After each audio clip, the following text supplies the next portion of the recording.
దీంతో పాటు ఏం చేస్తాం మనము, wash your eyes every 4 to 5 times a day, take 3 times therapy. ఏం చేస్తాము, వామ్ వాటర్ని అప్లై చేస్తాం. తర్వాత be away from televisions, PCs, laptops or mobiles, clean the eyes with cotton అన్నమాట. Now this next topic, the topic is hospital. Hospital అంటే ఏమిటి, hospital యొక్క awareness ఎలా ఉండాలి ఎందుకు చూద్దాం మనం. ఓకే, ద వర్డ్ హాస్పిటల్ అంటే ఏంటి, derived from the Latin word hospitalis, which in turn derived from French word hospice, అంటే ఏంది, హోస్ట్ ఆర్ ఎ గెస్ట్, అతిథి లేదా అతిథేయి. A hospital అంటే ఏంది, it is a health institution providing treatment to patients with specialized staff and equipment. ఒక health care institution, health గురించినటువంటి ఒక institution. దీంట్లో ఏం చేస్తాం మనము, పేషెంట్స్కి ట్రీట్మెంట్తో ఎట్లా ఇస్తామంటే విత్ స్పెషలైజ్ స్టాఫ్, ఒక్కొక్క స్పెషాలిటీ ఉన్నటువంటి డాక్టర్ల నుంచి మనము ట్రీట్మెంట్ చేయించడము దీంట్లో ఉంటుందన్నమాట. ఇది హాస్పిటల్ అంటాం.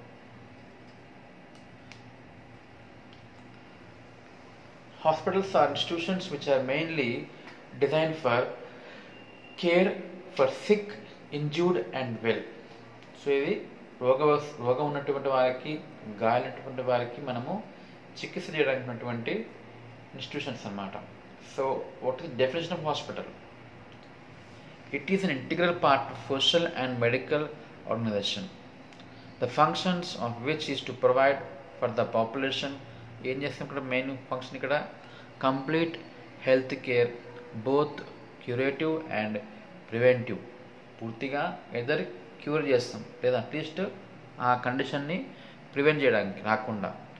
And whose out patients services reach out to the family and its home environment. The hospital is also a center for training of health worker and for biosocial researches. ఇక్కడ ఇంకేం మనకు వస్తుంది, మనకి hospital అంటే even for the training of the workers, శిక్షణ ఇవ్వడానికి, దాంతోపాటు బయోసోషియల్ researches, అక్కడ కావాలంటే ఇంకా ఏమన్నా పరిశోధన కార్యక్రమాలు అక్కడ చేయడానికి కూడా వీలవుతుంది అనమాట. ఇది hospital. Now will see the functions of hospital. ఏం చేస్తుంది హాస్పిటల్? ఫస్ట్ వన్, పేషెంట్ యొక్క కేరు. తర్వాత ఒక డిసీజ్ యొక్క డయాగ్నోసిస్, నిర్ధారణ అండ్ చికిత్స, ట్రీట్మెంట్. దాంతోపాటు ఓపీడీ, అవుట్ పేషెంట్ సర్వీసెస్. తర్వాత education of the nurses or doctors and the training, and can go for the research in case of any medical or nursing. తర్వాత disease యొక్క prevention, at same time health యొక్క promotion. ఇవన్నీ ఏంటివి, functions of hospital. Now we will see the classification, types of hospitals చూద్దాం. So they are classified according to the length of stay of the patient. Patient ఎన్ని రోజులు ఉంటున్నాడు దాన్ని బట్టి ఉండవచ్చు. లేదా క్లినికల్ బేసిస్, ఎటువంటి డిసీజ్ ఉంది, లేదా హాస్పిటల్ యొక్క ఓనర్ ఎవరు, లేదా ఏ ఉద్దేశంతో హాస్పిటల్ పెట్టారు, లేదా ఏ సైజు ఉంది హాస్పిటల్, దాని యొక్క మేనేజ్మెంట్ ఎవరున్నారు, ఆ హాస్పిటల్లో ఉన్నటువంటి చికిత్స విధానం ఏమిటి, ఇవన్నీ బట్టి మనము we have different types of the hospitals అన్నమాట. Example, depending upon the length of stay, అదే ఇంకా స్టే ఎలా ఉండొచ్చు పేషెంట్ది, it may be a short term stay or a long term stay. తర్వాత depending upon the clinical basis, speciality, it may be a general hospital, it may be a speciality అంటాం కదా, cardiac care centre, లేకపోతే kidney centre, ophthalmology centre, ఇట్లా depending on speciality మనకు we have different types of hospitals ఉంటాయి. తర్వాత depending upon the based on ownership, so ఎవరు ఆ owner దానికి హాస్పిటల్కి ఎలా ఉండదు. ఫస్ట్ వన్ ఏం కావచ్చు, it may be a public one అంటే గవర్నమెంట్ది కావచ్చు, it may be a voluntary అంటే ఏంది ఇక్కడ స్వచ్ఛంద సంస్థలు ఉంటాయి కదా, రెడ్ క్రాస్ సొసైటీ కానివ్వండి, లయన్స్ క్లబ్ కానివ్వండి, ఇటువంటి వాళ్ళు ఏం చేస్తారంటే ఫ్రీగా సర్వీస్ మోటోతో రన్ చేసే హాస్పిటల్స్ ఉంటాయి. నెక్స్ట్ వన్ వాళ్ళు నర్సింగ్ హోమ్, ఒక్కోసారి ఏం కావచ్చు స్వచ్ఛందమైనటువంటి nursing homes. They treat the patients and they nurse the patients freely. Next one cooperative hospital అంటే ఏంది, కార్పొరేటివ్ కంప్లీట్లీ వ్యాపార ధోరణిగా ఉన్నటువంటి కమర్షియల్ హాస్పిటల్స్ అంటాం. అదేమంటాం కార్పొరేట్ అంటాం. ఉదాహరణకి యశోద లాంటిది, ఇమేజ్, అపోలో ఇవన్నింటివి కార్పొరేట్ హాస్పిటల్స్ అన్నమాట.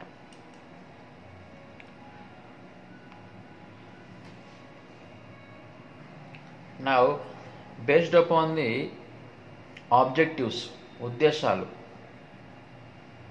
ఆ హాస్పిటల్ అంటే ఉద్దేశాలు ఏముండవచ్చు, దాన్ని బట్టి మనం వీ హ్యావ్ టైప్స్ అనమాట. First one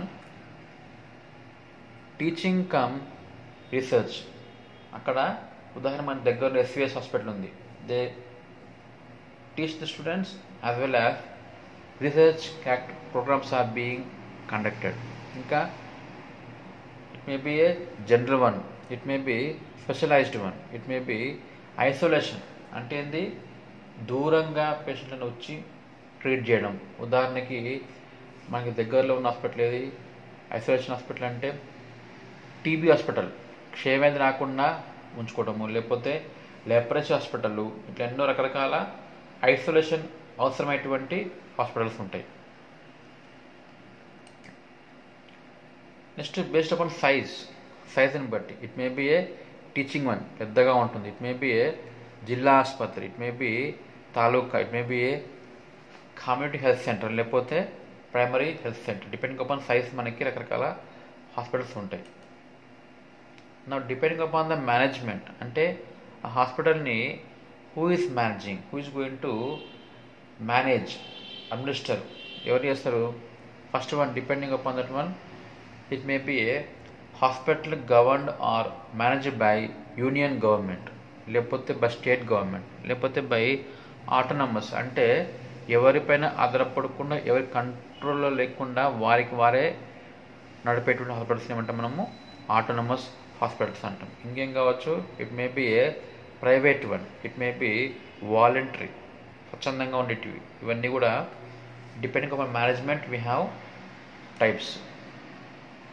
next one depending upon system, ఆ హాస్పిటల్లో మనము ప్రాక్టీస్ చేసేటువంటి చికిత్స విధానం బట్టి మనకు we have different types. First one allopathy hospital, it may B Ayurveda, it may B homeopathy, it may B Unani, దాంతోపాటు ఇంకా వేరే ఎన్నో ఉన్నాయి, సిద్ధ అంటాము, న్యాచురోపతి అంటాము, యోగా అంటాము. So depending upon the type of treatment there, type of system of medicine, మనకి we have 5 types of hospitals అన్నమాట.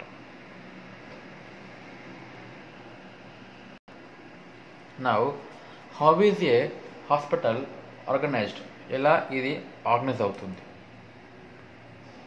ఫస్ట్ వన్ ఓపీడీ అంటాం, అవుట్ పేషెంట్ డిపార్ట్మెంట్. దీంట్లో ఏముంటుంది, డాక్టర్ చేత కన్సల్టేషన్ ఉంటుంది, అండర్గో ఇన్వెస్టిగేషన్స్, టెస్ట్లు ఏం చేయించుకోవడము, లేకపోతే చిన్న చిన్న సర్జరీస్ కావచ్చు, ఆరోగ్య విద్యా బోధన కావచ్చు, లేకపోతే ఏదైనా స్పెషల్ సర్వీసెస్, హార్ట్ కానివ్వండి, లంగ్స్ కానివ్వండి, కిడ్నీవి, క్యాన్సర్వి అట్లా, లేకపోతే రీహాబిలిటేషన్ సర్వీసెస్ అంటే ఏంది, పునరావాస కేంద్రాల్లో వచ్చేటువంటి సర్వీసెస్ అనమాట.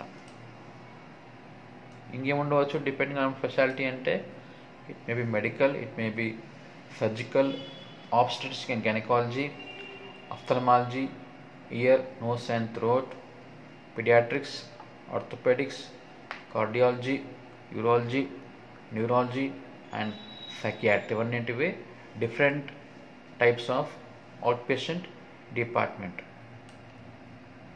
నెక్స్ట్ వన్ ఇంకోటి దీనిలో ఏముంటుంది హాస్పిటల్లో అంటే అత్యవసర కండిషన్లో ట్రీట్ చేయడానికి ఉన్నటువంటి ఎమర్జెన్సీ ఆర్ కాజువాలిటీ ట్రీట్మెంట్. దీంట్లో ఏమంటే మనం ఇక్కడ ఎవరుంటారు పేషెంట్లు, విక్టిమ్స్ ఆఫ్ యాక్సిడెంట్స్, ప్రమాదాలకు గురైనటువంటి వారు, లేకపోతే పేషెంట్స్ విత్ కార్డియాక్ అరెస్ట్, గుండెపోటు వచ్చి ట్రీట్ చేసుకునే వాళ్ళు, ఇంకా పేషెంట్స్ విత్ బ్రీతింగ్ డిఫికల్టీ, శ్వాస క్రియ సరిగ్గా లేకపోవడం వల్ల వచ్చేటువంటి వారు దీంట్లో ఉంటారు. దేంట్లో ఉంటారు? In the casualty. ఇది ఎక్కడ ఉండాలి అంటే located in area which is easily accessible to the పేషెంట్స్కి ఈజీగా అందుబాటులో ఉండేటువంటి అంత దగ్గరగా ఉండాలన్నమాట ఈ వార్డు. ఏది? ఎమర్జెన్సీ లేదా casualty ward. Should have sufficient medical and nursing personnel. ఇక్కడ తగినటువంటి డాక్టర్లు కానివ్వండి, నర్సెస్ కానీ ఉండవలను. Supplies and equipments and facilities for meeting. ఇక్కడ ఎమర్జెన్సీగా వాడేటువంటి పరికరాలు లేదా మందులు కూడా దీంట్లో రెడీగా ఉండాలి. ఇది ఏమంటాం? ఎమర్జెన్సీ కాజువాలిటీ డిపార్ట్మెంట్ అంటాం. This is the emergency casualty department. Next one IP అంటాం. In patient service. అంటే ఇక్కడ మనం పేషెంట్లను అడ్మిట్ చేస్తున్నాం అన్నమాట. The patients who require continuous medical care and attention. ఎవరికైతే కంటిన్యూగా మనము ట్రీట్ చేయాలి, ఏదో మందించి పంపేయడం కాదు, మన పర్యవేక్షణలో వారు చికిత్స చేయించుకోవాలి, అటువంటి వారిని దీనిలో పెడుతుంటాం. Stay overnight and for several days or weeks or months అన్నమాట. సో ఇక్కడ పేషెంట్స్ అక్కడనే ఉండవలసి వస్తుంది. దేని కొరకు ఉండవచ్చు? ఫర్ ది డయాగ్నోసిస్, వ్యాధి యొక్క నిర్ధారణ, లేకపోతే ఫర్ ట్రీట్మెంట్, లేకపోతే దాని థెరపీ. ఉదాహరణకి ఫిజియోథెరపీ అంటాము, కీమోథెరపీ అంటాము, రేడియోథెరపీ అంటాము, ఇటువంటివి. Patients are given the facilities for lodging, medical and nursing. ఇక్కడ మా పేషెంట్స్కి మనము ఉండడానికి ఒక బెడ్ లాంటిది అరేంజ్ చేయడము, దాంతోపాటు మెడిసిన్స్ అండ్ నర్సింగ్ కేర్ కూడా ఇవ్వడం జరుగుతూ ఉంటుంది. నెక్స్ట్ డిపార్ట్మెంట్ ఏంది? నర్సింగ్ డిపార్ట్మెంట్ అంటాం. Consist of nursing services and nursing education service. This is the most important department. దీనికి హెడ్ ఎవరు ఉంటారంటే నర్సింగ్ ఆఫీసర్, లేకపోతే నర్సింగ్ సూపరింటెండెంట్ ఉండవచ్చు.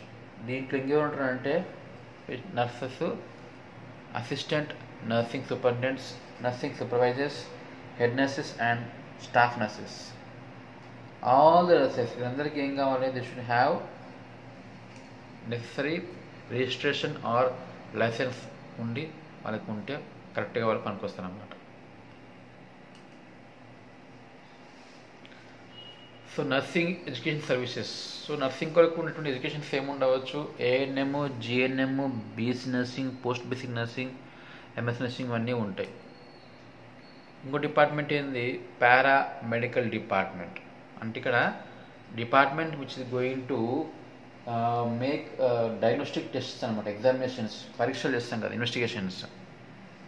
దీంట్లో ముఖ్యంగా ఇది laboratory. Various investigations are carried out అనమాట. ఇక్కడ it may be examination of urine కావచ్చు, ఫీసెస్ కావచ్చు, బ్లడ్, స్పూటము, ఎనీథింగ్. దీనిలో మనకు ఉన్నటువంటి డిపార్ట్మెంట్స్ మళ్ళీ ఏముంటుంది ఇంట్లో ల్యాబ్లో అంటే హెమటాలజీ అంటాము, బయోకెమిస్ట్రీ అంటాము, bacteriology, pathology and pathology, lastly blood bank. ఇవన్నీ సబ్ ఏమంటారు అది డిపార్ట్మెంట్స్ అన్నమాట. దాంట్లో ఉన్నటువంటి ఇంకా దాని యొక్క సపరేట్ డిపార్ట్మెంట్స్ అన్నమాట. నెక్స్ట్ దీంట్లో ఇంకేముంటుంది? పారామెడికల్లో రేడియాలజీ వెరీ ఇంపార్టెంట్. ఇదేంది? ఎగ్జామినేషన్ అండ్ ట్రీట్మెంట్ రెండు దీంట్లో ఉంటాయి. ఎగ్జామినేషన్ ఎందుకు? ఫర్ ఎగ్జామినేషన్ అంటే ఇక్కడ ఫర్ ది డయాగ్నోస్టిక్ పర్పస్ అనమాట, టెస్ట్ చేయడం, తెలుసుకోవడం. ఇంకో ట్రీట్మెంట్ ఎందుకు అంటే it may be treatment given by chemotherapy, radiotherapy ఎట్లా అనమాట. This department should have a safety precautions to prevent radiological exposure to the patients and staff. ఇక్కడ ఖచ్చితంగా ఏం చేయాలంటే ఈ డిపార్ట్మెంట్లో బయటకు వచ్చేటువంటి రేస్ అనేవి ఎవరిపైన పడకుండా ఉండడానికి ట్రీట్మెంట్ ఇచ్చే వాళ్ళు జాగ్రత్తగా పైన కవర్ చేసుకోవాలి.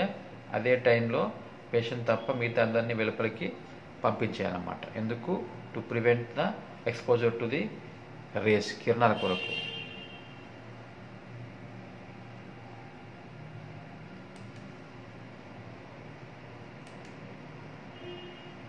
నెక్స్ట్ దీంట్లో ఇంకేముంటుంది పారామెడికల్లో ఉంటే డైటరీ ఆహారం meets the dietary requirements of the పేషెంట్కి ఎటువంటి డైట్ ఇవ్వాలి, దాంట్లో ఆహారం ఎలా ఉండాలి అని సూచించేదన్నమాట. Special diets are served according to the condition of the patient యొక్క కండిషన్ బట్టి. ఉదాహరణకి ఇన్ కేస్ ఆఫ్ డయాబెటిక్ ఏం చేస్తాము, ఫ్యాట్ అండ్ సాల్ట్ తక్కువ వేసి పెడతాం. In case of any hypertension తక్కువ సాల్ట్ పెట్టడము. In case of kidney failure low amount of fluids ఇవ్వడము. అట్లా depending upon case we going to change the type of nutrition or diet given to the patient. ఇంకా dietician అంటే ఎవరు? He is the person who is responsible for the department of ఏది nutrition and diet అనమాట.